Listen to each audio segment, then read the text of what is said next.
আসসালামু আলাইকুম রহমতুল্লাহ। প্রিয় দর্শক, আপনার স্ক্রিনে দেখতে পাচ্ছেন 5 আগস্ট কিভাবে ঢাকার আলিয়া মাদ্রাসায় সন্ত্রাসীরা হামলা করেছিল তার একটি ভিডিও ফুটেজ আপনারা দেখতে পাচ্ছেন। প্রিয় দর্শক, সেখানে ইসলামী ছাত্র শিবিরের নেতৃবৃন্দের উপরেও হামলা করেছিল এবং সেই হামলার নেতৃত্ব দিয়েছিল যুবদল নেতা নয়ন ভাই। আপনারা দেখেছেন সেখানে যুবদল নেতা নয়ন ভাই তিনি মাথায় হেলমেট পরে হাতে পাইপ নিয়ে তিনি সেখানে নেতৃত্ব দিয়েছেন। আমরা এই হামলার তীব্র নিন্দা এবং প্রতিবাদ জানাই। প্রিয় দর্শক, এই যে নতুন বাংলাদেশ বিএনপি সরকারের এই সময় সন্ত্রাসীরা বিভিন্ন বিশ্ববিদ্যালয়ে, আলিয়া মাদ্রাসায় এবং শিবিরের উপর যে হামলা করতেছে, এই হামলার দায়ভার কিন্তু সরকারকে নিতে হবে, স্বরাষ্ট্রমন্ত্রীকে নিতে হবে। এই হামলার মধ্যে দিয়ে প্রমাণ হয়ে গেছে এই সরকার ব্যর্থ।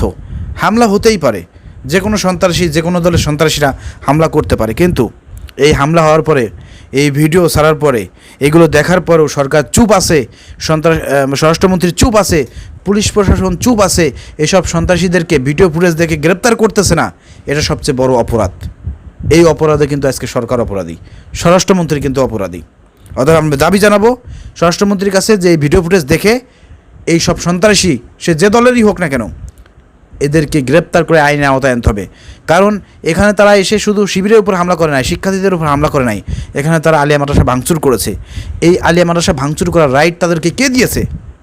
এটা তো সরকারি, এমপিওভুক্ত, সরকারের টাকায় হচ্ছে, জনগণের টাকায় হচ্ছে।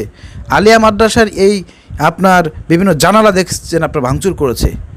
তো এইসবের জন্য মামলা করলেও তো তাদের নামে মামলা করা যায়। তো এখানে যারা প্রশাসন আছেন এবং এখানে যারা দায়িত্বশীল কর্তৃপক্ষ আছেন, আপনারা এইসব এদের নামে মামলা করেন।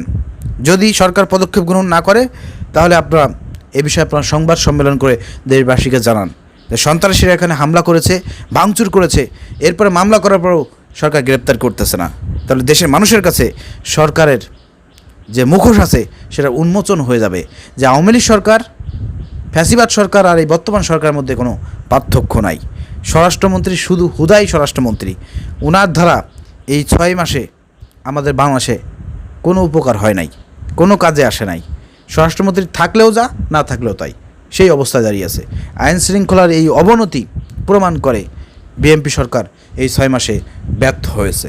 প্রিয় দর্শক, ভিডিও বেশি বেশি করে শেয়ার করেন যাতে প্রশাসন এবং সরকারের দৃষ্টিগোচর হয়।